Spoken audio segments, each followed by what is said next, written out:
네, 모세의 세 번째 시간입니다. 모세의 뜻은 물에서 건져내었다라는 뜻입니다. 사람들의 관심사는 누가 크냐에 있습니다. 비교 우위에 서서 그 우월감을 느끼면서 좋아하고 싶어 합니다.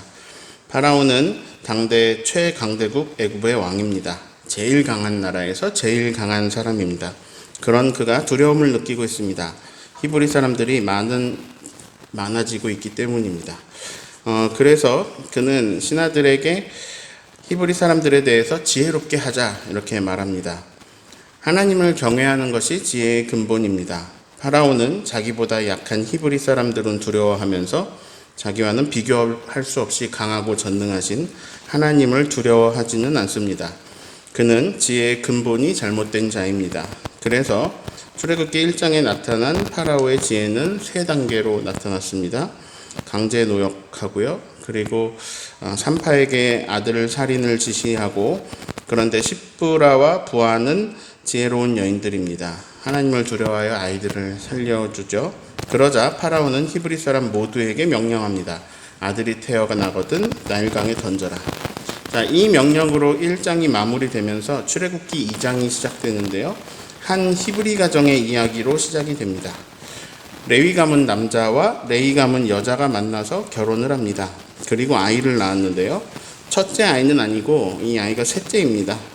그런데 이 아이를 낳기 전에 파라오의 명령이 떨어졌습니다. 아들이면 나일강에 던져라. 자, 이 레위 가문 엄마 아빠 가정은 어떤 분위기였을까요? 아이가 태어나기 전까지 이런 분위기였을 겁니다. 제발 딸이기를, 제발 딸이기를. 저기 누구네 집도 아들 태어나서 초상집이 되어버렸는데, 우리는 제발 딸이기를. 아이가 태어납니다. 온 세상이 무너져 내립니다. 아들이 태어났습니다. 산파 십브라와 부하는 많은 히브리 아이들을 살렸습니다. 모세도 어쩌면 이 산파가 처음으로 살렸을지도 모릅니다. 그러나 이제는 누구도 이 아이를 살릴 수가 없습니다. 모든 히브리인에게 명령이 떨어졌습니다. 아들이면 나일강에 던져라. 이 엄마의 이름은 요게벳입니다. 요게벳이 감당할 수 없는 거대한 힘이 요게벳을 짓누르고 있습니다. 살다가 혹시 그런 느낌 받아보신 적 없으십니까? 너무나 큰 힘이 나를 짓누르고 있다. 숨이 막혀온다. 난 왜 이렇게 힘이 없을까? 내가 너무 초라하다. 내가 너무 싫다. 그렇다고 또 맞서 싸울 수도 없다. 계란으로 바위치기다. 현실적으로 좀 생각해보자. 계란으로 바위를 쳐서 계란이 깨지면 오히려 선회가 커지는 것이다. 차라리 바위를 치지 않고 계란을 가지고 있는 것이 조금이라도 낫다. 그러니까 저 거대한 힘에 내가 맞서는 것보다 저들의 나쁜 요구를 들어주는 게 지금이라도 내가 좀 덜 다치는 방법으로 보인다. 이런 경험 없으십니까? 네, 누구나 자신이 감당하기 힘든 상황에 놓입니다. 세상이 호락호락하지 않습니다. 내 모습은 토끼 같은데 세상에는 호랑이도 있고요. 늑대들도 바글바글합니다. 끝없이 일하는데 빚은 점점 커져갑니다. 나는 언제 죽을지 언제 망할지 모르는 상태로 하루하루 마음 졸이며 살아갑니다. 그런데 우리가 알고 있습니다. 모세 얘기가 유명해가지고요. 이 레위 가문은 이 아이가 죽지 않습니다. 어떻게 안 죽죠? 갈대 상자에 넣고 띄우죠. 강에 띄우는데 그 상자가 흔들흔들 거리면서 이제 강을 따라 이렇게 떠내려가죠. 가는 길에 악어가 이렇게 잡아 먹으려고도 하고 하마의 위협을 받기도 하지만 그 갈대 상자는 꼭 누가 보호하고 있듯이 무사히 이렇게 강을 따라 내려가죠. 그리고 파라오의 딸에 의해서 발견되죠. 아기의 이름이 모세가 되었습니다. 모세의 뜻은 물에서 건져내었다는 뜻입니다. 아들을 낳으리니 이삭이라고 해라. 아들을 낳을 것이다. 이름을 이스마엘이라고 해라. 이런 식으로 이 아이의 이름은 하나님이 지어주신 게 아닙니다. 파라오의 딸이 아이의 이름을 지어줬습니다. 원래 아기 이름이 있었을 거예요. 그러나 이제 이 아이는 모세라는 이름으로 살게 됩니다. 공주는 모세를 아들로 삼습니다. 그래서 이제 공주의 아들로 살아가게 됩니다. 자, 지금까지 제가 드린 설명에서 뭔가 이상한 부분 발견하지 못했나요? 뭔가 잘못된 부분이 있거든요. 자, 오늘 설교 제목이 뭐예요? 어떻게 하면 이 5글자 어떻게 하면, 이거 제 설교에서 많이 나온 5글자인데요. 어떤 문맥에서 나왔었을까요? 옛날에 한 설문조사 기관에서 불특정 다수에게 무작위로 전화를 겁니다. 당신은 지금 어떤 생각을 하고 계세요? 사람마다 대답이 달랐겠죠? 이 조사는 이제 수년에 걸쳐서 엄청나게 많은 사람에게 여러 번 계속해서 전화하는 방식으로 진행되었어요. 이게 굉장히 긴 프로젝트였는데요. 그 결과가 흥미롭습니다. 근데 이게 신기하게 사람들의 어떤 경제적인 격차에 따라서 대답이 좀 다르게 나타났다고 해요. 다 남 탓하고 정부 탓하고 그래서 내가 지금 힘들게 산다. 이게 신세 한탄을 하고 있는 그런 생각을 하고 있습니다라고 대답하는 사람들이, 이제 경제적으로 빈곤한 사람들이 이런 생각을 많이 하더래요. 사회적으로 경제적으로 어떤 위치에 오른 사람들은 이런 대답을 많이 하더라고 합니다. 어떻게 하면 같은 실수를 반복하지 않을까? 이런 생각을 하고 있습니다. 어떻게 하면 더 효과적으로 공부할 수 있을까? 저는 이런 생각을 하고 있어요. 이렇게 대답하고, 어떻게 하면 고객을 만족시켜서 가게 매출을 성장시킬 수 있을까? 이런 생각하고 있었는데요. 이런 식의 대답이었다는 거죠. 혹시 공통된 표현 발견하셨습니까? 어떻게 하면 잘 될까? 어떻게 하면 이 상황에서 가장 좋은 선택을 할까? 어려운 일이 옵니다. 살다 보면 인생에 좌절할 일들이 찾아옵니다. 내가 어떻게 할 수 없는 힘이 나를 짓누르기도 합니다. 요게벳은 온 세상이 무너지는 일 가운데 있습니다. 아들이 태어났는데요. 나일강에 던져야 됩니다. 요게벳은 어떻게 했을까요? 요게벳은 목숨을 건 선택을 합니다. 아이를 숨겼습니다. 2절을 읽습니다. 그 여자가 임신하여 아들을 낳으니 그가 잘생긴 것을 보고 석 달 동안 그를 숨겼으나. 이 아이가 내 말 들어주나요? 알아듣나요? 안 돼. 지금 네가 울면 우리 다 죽어. 이런 말 아이가 듣나요? 걸리면 아기만 죽는 것에서 끝나지 않을 수 있습니다. 자기도 죽겠죠? 근데 자기가 죽는 건 두렵지 않을지 몰라요. 근데 이 선택이 웬만해서 할 수 없는 선택인 이유는 이 아이가 셋째라는 거죠. 뭐 남편도 나도 뭐 죽는다고 쳐요. 근데 정말 무서운 건 이 미리암도 아론도 죽을 수 있는 겁니다. 이 어머니는 모든 결과를 각오하고 아이를 끝내 숨겼습니다. 이 아이 숨기면서 피곤하면 깊이 잤겠죠? 아니요, 하루도 제대로 자는 날이 없었겠죠. 요게벳은 자기가 할 수 있는 최대한까지 했습니다. 그런데 문제가 있습니다. 아기가 자라네요. 어디에 숨기기에 아기가 점점 커져갑니다. 그리고 몸만 커지는 게 아니죠. 물음소리도 커져갑니다. 3절에 이 표현이 저에게 와서 닿았습니다. 제가 오늘 설교를 이렇게 준비한 이유는 더 숨길 수 없게 되었다. 지금까지는 어떻게든 자기 힘으로 할 수 있는 데까지 했습니다.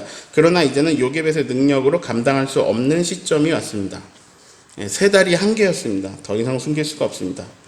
이제는 걸립니다. 온 가족이 몰살당할지도 모릅니다. 그건 피해야죠. 어떻게 피해야 될까요? 이제는 아기를 포기해야 되지 않을까요? 요게벳은 포기했을까요? 포기하지 않았습니다. 요게벳은 갈대 상자를 만듭니다. 역청과 나무진을 발라 물이 새지 않게 만듭니다. 3절을 읽습니다. 더 숨길 수 없게 되매 그를 위하여 갈대 상자를 가져다가 역청과 나무진을 칠하고 아기를 거기 담아 나일강과 갈대 사이에 두고. 제가 아까 뭐 이상한 거 없냐라고 여쭤봤습니다. 아까 제가 드린 설명이 잘못되었거든요. 제가 좋아하는 찬양 중에 요게벳의 노래라는 찬양이 있습니다. 들어보셨을 거예요. 이 모세 엄마의 입장에서 쓴 슬픈 노래입니다. 그 중에 이런 가사가 있어요. 정처 없이 강물에 흔들 이런 가사가 있어요. 흘려내려가는 그 상자를 보며 이런 가사가 있어요. 자, 그리고 이 그림은 이집트 왕자 만화입니다. 누가 이제 이집트 왕자 만화를 찬양하고 묶어가지고 올려주신 걸 제가 캡처한 건데요. 근데 이 부분이 잘못되었어요. 이 두 부분이. 그리고 아까 악어, 하마 이런 이제 거긴 더 나오거든요. 배가 그물에 끌러 올라가려고 하기도 하고 배 노에 치여가지고 열리려고 하기도 하고 막 이렇게 우여곡절 끝에 그러나 이게 누가 보호하기라도 하듯이 이렇게 딱 가면서 파라오의 딸이 발견을 하게 되는 거죠. 저는 이 부분을 연출할 때 요게벳의 계획을 잘 이해하지 못했기 때문이라고 생각합니다. 제가 방금 어떤 단어를 썼는데요. 두 글자예요. 계획. 네. 지금 이 말씀을 송강호 씨가 패러디하면 이럴 것 같아요. 요게벳, 너는 다 계획이 있구나. 요게벳은 그냥 갈대 상자에 아이를 띄워보낸 게 아니라 치밀한 계획을 세웠습니다. 지금 요게벳의 계획을 살펴볼까요? 지금 떠있는 3절에서 알 수 있습니다. 맨 뒤에 보세요. 뭐라고 적혀있습니까? 나일 강가 갈대 사이에 두었다. 강물에 띄워서 흘려보낸 게 아니에요. 정반대입니다. 강물에 떠내려가지 않도록 의도적으로 갈대 사이에 두었습니다. 거기서 계획이 끝나지 않습니다. 4절을 읽습니다. 그의 누이가 어떻게 되는지 알려고 멀리 섰더니 요게벳은 딸 미리암에게 교육을 했습니다. 이 상자를 여기에 걸려있게 할 거야. 너는 그 상자를 계속 보고 있어. 그 상자가 어떻게 되는지, 어디로 가는지 우리가 그걸 파악해야 돼. 그걸 알아야 돼. 우선 주석서에 나온 내용을 읽어드릴게요. 이 애굽의 젖줄 나일강은 고대 애굽인들에게는 모든 풍요와 건강을 제공하는 성역입니다. 그래서 이런 나일강가에서 목욕을 하면 다산한다 이런 믿음들이 있었고, 그래서 애굽 여인들은 아이를 낳고 싶어서 나일강에 나와서 목욕을 하고는 했다고 합니다. 게다가 애굽 사람이 아이를 낳으면 노예인 히브리 사람을 데려다가 유모를 시키기도 했다고 합니다. 네. 자, 이런 전이해를 가지고 읽으면 요게벳은 상자를 일부러 갈대 사이에 둔 것으로 보이죠. 내 힘으로 할 수 없으니 제발 애굽 사람이라도 목욕하러 나왔다가 데려다가 키우라고. 자, 요게벳의 계획은 여기서 끝이 아닙니다. 요게벳은 미리암을 어디까지 교육을 시켰느냐? 7절을 읽습니다. 그의 누이가 바로의 딸에게 이르되 내가 가서 당신을 위하여 히브리 여인 중에서 유모를 불러다가 이 아이에게 젖을 먹이게 하리이까. 미리암이 애굽 공주에게 말합니다. 제가 가서요 공주님을 위하여 히브리 여인 중에서 유모를 불러다가 이 아이에게 젖을 먹이게 할까요? 자, 이거는 어린 미리암이 즉흥적으로 지혜를 짜낸 것이라기보다는 요게벳이 시켰을 확률이 훨씬 높다고 여겨집니다. 자, 요게벳의 계획을 다시 짚어볼까요? 방수상자를 만든다. 역청과 나무진을 칠해서 방수상자를 만들고요. 떠내려가지 않게, 그러나 누군가 발견할 정도로 갈대 사이에 둔다. 그리고 그 상자가 어떻게 되는지 지켜본다. 혹시 누가 키우려고 한다면 유모로 엄마를 소개한다. 이 요게벳의 계획은 감사하게도 그대로 진행이 되었습니다. 공주 입장에서도 지금 아이를 자기가 출산한 게 아니잖아요. 이 아이 키우고 싶은데 젖이 나오는 상태가 아닌데 당시 분유가 있었던 것도 아니고요. 당연히 유모가 있어야겠죠. 그래서 매우 놀라운 일이 일어납니다. 8절을 읽습니다. 바로의 딸이 그에게 이르되 가라 하매 그 소녀가 가서 그 아기의 어머니를 불러오니. 지금 무슨 일이 일어난 건지 아세요? 원래 3달 전에 죽었어야 할 아기가 요게벳의 치밀한 계획으로 숨겼고, 치밀한 계획과 준비로 인해서 지금 죽음을 벗어나서요 건짐을 받았고, 심지어 그 아기의 친엄마가 그 아기에게 젖을 물리게 된 겁니다. 따라합니다. 하나님의 영역이 있고 나의 영역이 있다. 네, 요게벳은 자신의 역할에서 최선을 다했습니다. 자신의 모든 능력치를 다 써서 최대한 아이를 숨겼습니다. 요게벳의 머릿속에는 오늘 표현으로 하면 이 5글자가 항상 있었을 거라고 생각합니다. 어떻게 하면 이 아이를 살리지? 어떻게 하면 이 아이를 살리지? 이 상황 속에서 많은 부모들이 자기보다 더 강한 힘 앞에서 포기했을 겁니다. 이 아이를 살려뒀다가 다 죽으면 안 되잖아요. 얘보다 먼저 태어나는 애들 다 죽으면 안 되잖아요. 근데 이 갓난아기가 말을 들어주는 것도 아니고요. 그러니까 파라오가 하라는 대로 해야 했을 거예요. 그런데 요게벳에게는 조금 다른 부분이 있었습니다. 이 5글자에 어떻게 하면 이 아이를 살리지? 끝없이 생각하고 또 생각합니다. 그리고 그 수많은 생각의 결과물로 계획을 세우고요. 미리암을 교육시킵니다. 사전 조사를 하는 거예요. 나일 강가에 갑니다. 나일 강가를 조사합니다. 강변을 걸으면서 어느 부분에 애굽의 부자 여인들이 목욕하러 나오더라. 사전 조사하는 거예요. 어느 부분에 상자가 떠내려가지 않게 잡아줄 무언가가 있더라. 이거 조사를 하는 거예요. 애굽이 우리보다 강하잖아. 어쩔 수 없어. 이렇게 포기하지 않았습니다. 좋은 장소를 찾았습니다. 여인들도 나오는 곳이고 갈 데도 있고 상자를 고정할 수 있습니다. 여기가 최적의 장소다. 여기 이제 방수 상자를 만들어가지고 여기에 두고 딸을 통해서 멀리서 지켜보자. 자, 여기까지는 요게벳의 영역입니다. 그러나 요게벳이 아무리 치밀하게 계획하고 미리암을 파수꾼으로 세웠어도 모세가 살 수 있는 희망은 사실 높지 않습니다. 왕이 명령을 내렸어요. 히브리인들의 아들은 죽여라. 어떤 사람이 이 아기를 발견했습니다. 불쌍히 여기겠죠. 그러나 두려움이 먼저 생길 겁니다. 왕이 죽이라고 했잖아. 이 아이는 죽이는 게 맞아. 그 아기를 애굽 사람이 발견했어도 그 자리에서 바로 강에 던져버렸을 수도 있습니다. 어쩌면 미리암은 보고 있다가 그런 일이 생기면 그 물에 빠진 아기를 다시 건져가지고 구하는 것까지 교육받았을지도 모릅니다. 빨리 구해서 또 다른 장소에 또 두는 거죠. 거기까지 갔을지도 모르겠습니다. 경우의 수는 또 있습니다. 애굽 사람이 몰래 자기 아들인 것처럼 아이가 있었으면 좋겠는데 다산을 해야 되는데 못하니까 애굽 사람인 것처럼 데려다가 키웠을 수도 있습니다. 그래서 그런 착한 애굽 사람을 만났더라면 모세는 목숨은 건졌지만 이제는 그냥 수많은 애굽인 중에 한 명으로 살다가 죽었을 겁니다. 바로 이 부분이 하나님의 영역입니다. 왕의 명령을 두려워하지 않고 어길 수 있는 사람이 있겠습니까?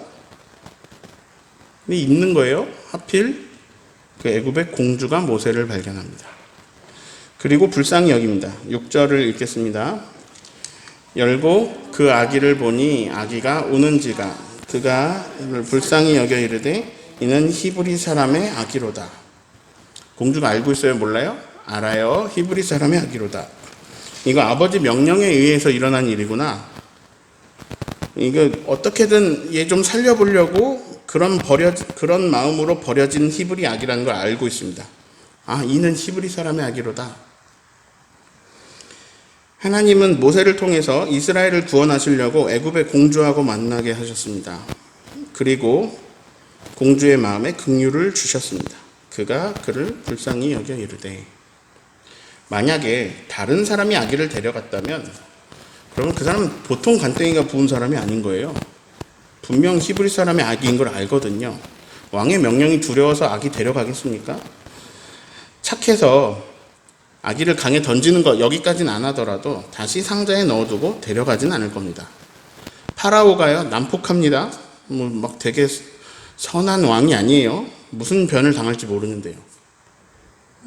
보통 사람이 아니죠. 근데 하필 공주가 그 시간에 시녀들과 나왔습니다. 게다가 공주의 마음에 긍휼이 일어납니다. 우리는 살면서 경험했습니다. 나의 삶 속에서 이러한 신비한 하나님의 개입들이 있었습니다. 분명히 있습니다. 왜냐하면 그렇지 않고서는 믿음이 잘 안 생기거든요.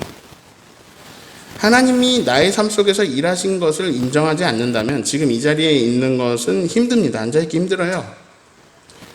이걸 그림으로 표현해 봤습니다. 우리보다 강한 힘이 우리를 짓누를 때가 있습니다. 그때 우리는 5글자를 떠올리면 좋겠습니다. 뭐죠? 어떻게 하면 이 문제를 헤쳐나갈까? 생각 많이 해야 되고요. 최선을 다해야 됩니다. 이거는 우리 영역입니다. 사람의 노력. 이 영역을 제가 검은색으로 그렸습니다. 내 노력이 크면 클수록 더 힘이 있겠죠. 그러나 내가 최선을 다한다고 해서 선하고 복된 길이 늘 열리는 건 아닙니다. 이것은 하나님의 도우심으로 일어나는 일입니다. 이 그림과 같습니다. 아까 그 까만 동그라미가 있어요. 저기 그림에. 사람의 노력이 있는데 사람의 노력해야 돼요. 근데 하나님의 도우심이 있는 거예요. 나의 역할이 있고 하나님의 역할이 있습니다. 오해할 수 있습니다. 하나님이 주인이시다. 하나님이 주인이시래. 맡겨라. 너의 삶을 하나님께 맡겨라. 맡기래. 그럼 다 맡기고 난 놀자.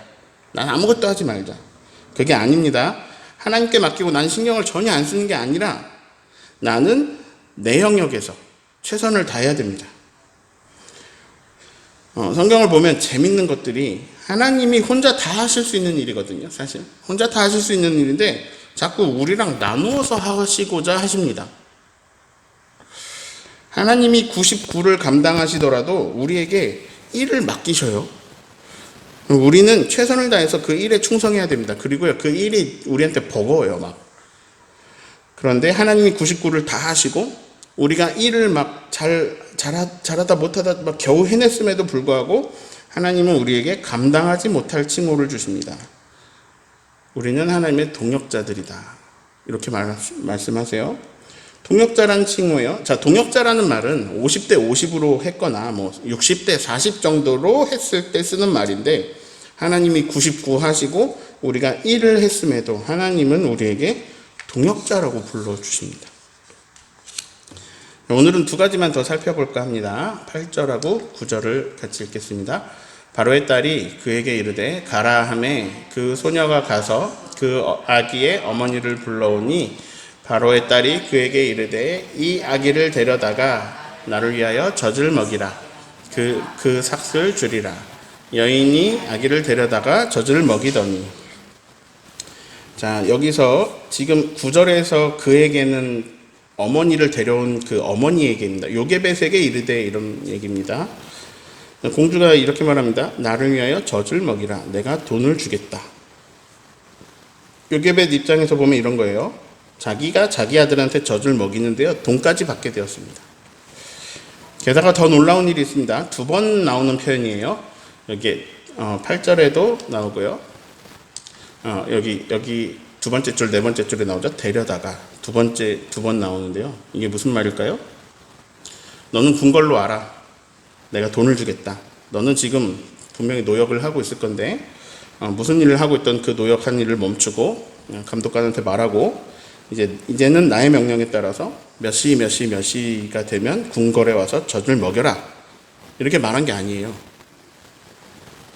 아니면은 이제 너의 모든 감독들에게 말해서 너의 노역을 다 멈춰라. 이제는 너는 아예 나의 시녀가 되어서 이 아기 옆에서 이 아기를 먹여라. 여기까지만 해도 감동이죠. 근데 이렇게 말한 것도 아니에요. 네가 데려다가 젖을 먹여라. 내가 돈을 주겠다. 이게 무슨 말이에요? 모세가 자기 집으로 돌아왔어요. 게다가 이제는 아무도 위협을 가할 수 없어요. 공주의 명령으로 아기를 보고 있는 거거든요. 지금 이 가정에 일어나는 일을 볼까요? 걸리면 죽어요. 다 죽을지도 몰라요. 이제 아들을 놓아야 돼요. 계획은 세웠지만 어찌 될지 몰라요. 이 아들은 오늘 죽을 수도 있어요. 아니면 누가 몰래 데려간다면 이제 오늘이 마지막으로 보는 거예요. 이 아이는 이제 애굽 사람으로 사는 거예요. 아침에 그렇게 집을 나왔어요. 갈대상자에 아들을 눕히고 갈대상자 들고 나왔어요. 그리고 그날 다시 돌아오는데요. 이제는 아들을 안고 돌아와요. 갈대상자에 숨기지 않아요. 안고 돌아와요. 하루아침에, 아니 하루도 안 되는 시간에 되게 많은 게 변했어요. 이제는 이 아이를 대놓고 키울 수 있어요. 게다가 이제 공주의 아들이라서 아무도 해를 가하지 못해요. 도리어 보호를 받겠죠. 공주의 특명을 받아서 다른 힘든 노역을 하지 않아요. 막 일하다가, 그동안은 일하다가 급하게 와서 젖 주고 다시 일 가고 막 이렇게 한 게 아니라 아이와 눈을 맞추면서 안아서 따뜻한 품에서 잠을 재울 수가 있어요. 자기 아들에게 젖을 주면서 공주의 돈을 받아요. 일은 안 하는데. 이 영역이 하나님의 도우심입니다. 이게 한 가정의 이야기인데요. 사실 이 이야기는요, 인류 전체의 이야기입니다. 제가 공부한 바에 하면 그래요. 우리는 성경을 창세기부터 보지만요, 사실 창세기는 이제 상당히 후대에 쓰여졌습니다. 이스라엘 백성이 하나님을 인식하고 하나님을 알아가고 하는 데 있어서, 그래서 성경을 기록하는 데 있어서 되는 그런 최초의 사건이 출애굽입니다. 예. 요게벳이 만약에 다른 부모들처럼 아이를 왕의 명령대로 버렸다면요, 요게벳이 그랬다면 모세도 없고 출애굽 이야기도 완전히 달라졌을 거고요. 그러면 지금의 성경도 없습니다. 물론 하나님이 다른 방법을 통해 다른 사람을 통해 다른 방법의 구원을 하셨겠지만 지금 이대로의 성경은 있을 수가 없어요. 요게벳이 그랬다면. 요게벳이 갈대 상자에 역청과 진을 바르지 않았다면, 그리고 갈대 사이에 두지 않았다면, 그리고 미리암을 통해 지켜보지 않았다면, 그리고 찾아가서 직접 유모가 오겠다고 불러오지 않았다면, 그리고 직접 유모가 돼서 모세를 기르고 가르치지 않았다면 출애굽기도 없고 이런 성경도 없습니다. 하나님이 한 사람을 들어서 이스라엘 민족을 애굽의 손에서 건지시는 일에, 그 구원 역사의 출발에 요게벳의 결단이 있어요. 그러니까 한 집에서 보면 애가 살아난 거잖아요. 근데 지금 이스라엘 전체의 민족을 구원하시는 일에 이 가정의 일이 쓰이고 있는 겁니다. 이 요게벳의 고민과 계획은 인류 전체에 어마어마한 장대한 영향력을 끼쳤어요. 오늘 우리가 이 하나님의 구원 역사를 이 가정에만 대입해서 읽으면 이래요. 모세가 죽을 뻔했는데 모세는 자기 집에서 어린 시절을 보내게 되었다. 자기 어머니가 아이를 키웠다. 그 가정의 입장에서 보면 그런 거예요. 그러나 좀 더 큰 눈으로 보면 요게벳의 지혜로 인해, 계획으로 인해 인류 구원 역사가 시작된 거예요. 어떻게 하면 내 아들을 살리지? 요게벳의 그 계획이 지금의 성경을 읽게 했고, 그리고 수천 년이 지나 살아가고 있는 우리에게, 나에게도 지금 영향을 끼치고 있어요. 그 요게벳의 계획이. 여러분, 우리는요 서로 연결되어 있습니다. 그리고 온 세상은 사실 네트워크입니다. 전부 연결되어 있습니다. 그래서 여러분의 가정의 일이 사실 온 우주의 일이기도 해요. 작게나마. 예를 들어 볼까요? 어떤 가정이 정말 안 좋았습니다. 아버지는 어머니를 매일 때리고요, 어머니는 아버지한테 맞고 아들에게 매일 폭언을 합니다.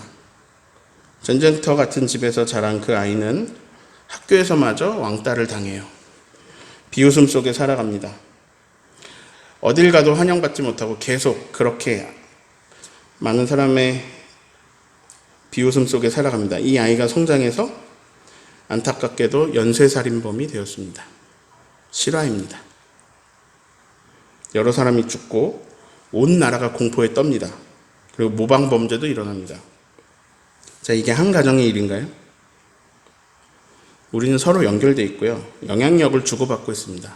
크게 또는 작게. 그래서요, 여러분의 가정에 하나님의 나라가 임해야 됩니다. 그 일은 여러분 가정에서 끝나지 않고요, 온 사회로 영향력을 흘려보냅니다. 저하고 아내하고 화목해야 제가 여기서 좋은 얘기 하고요, 제 아내가 또 수학교실 가서 만나는 아이들에게 또 좋은 것을 흘려보낼 수 있게 됩니다. 우린 다 연결되어 있습니다.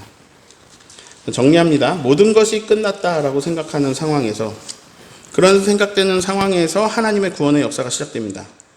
혹시 지금 절망적인 상황에 계시다면 하나님의 도우심을 기도하십시오. 하나님의 개입은 반드시 있습니다. 우리의 삶을 돌아보면요, 하나님이 도우신 것 아니고는 도저히 답을 찾을 수 없는, 도저히 이런 일이 있을 수 없었다는 일들이 굉장히 많이 있습니다. 우리가 그 은혜를 까먹어서 그렇지, 다 까먹었거든요. 근데 실제로 있습니다. 실제로 그래요. 그런데 너무 강한 힘 앞에 포기해버리거나, 아니면 하나님이 주인이시니까 다 알아서 하실 거야, 나는 그냥 다 맡기고 아무것도 안 할래, 나는 아무것도 하지 않을 거야, 이런 것이 건강하지 않습니다. 하나님의 영역이 있고 나의 영역이 있습니다. 우리나라 속담에도 이런 말이 있죠. 하늘은 스스로 돕는 자를 돕는다. 자기 스스로를 돕는 사람, 자기를 돕는 사람, 모든 걸 포기하고 다 남 탓하면서 넉넉히 있는 사람이 아니라 5글자. 어떻게 하면 더 좋게 될 것인가? 어떻게 하면 문제를 해결할 수 있을까? 어떻게 하면 하나님이 기뻐하실 것인가? 어떻게 하면, 이걸 스스로를 끊임없이 도우려는 자를 하늘도 돕는다라는 거죠. 이거를 우리 선조들이 알고 있는 거예요.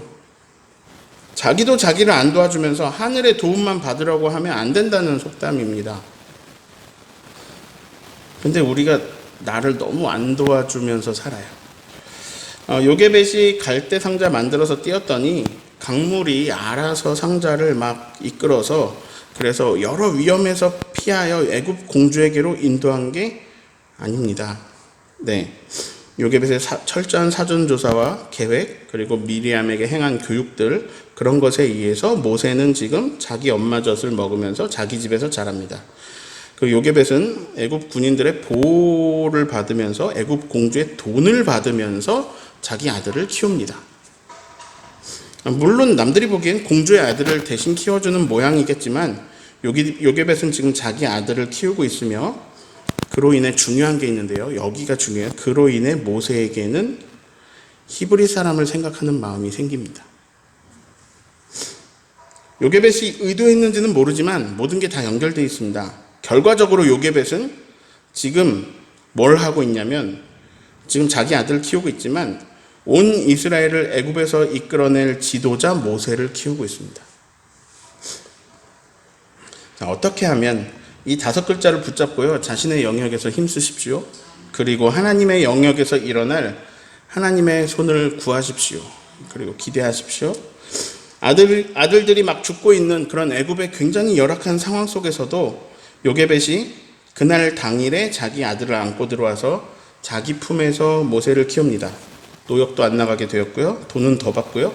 그래서 아기 교육에 집중할 수 있었습니다. 그 아기가 또 히브리 정신을 가지고 자라나게 됩니다. 하나님 주인 되셔서 우리 가정에 하나님 나라가 임해서 그 선한 영향력으로 온 세상에 하나님 나라의 영향력이 흘러가기를, 변화되어 가기를, 그 일에 요게벳처럼 은혜 입기를 예수님의 이름으로 축원합니다.